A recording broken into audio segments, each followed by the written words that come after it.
చేసేటోళ్ళము గుర్ల కాపరులయ్యా మేము గుర్ల మందాగా సేటోళ్ళము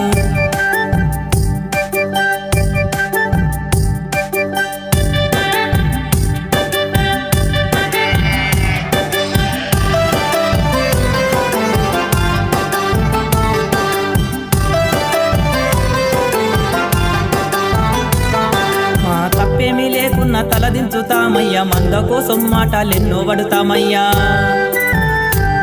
మా తప్పేమీ లేకున్నా తలదించుతామయ్యా మంద కోసం మాటలెన్నో పడుతామయ్యా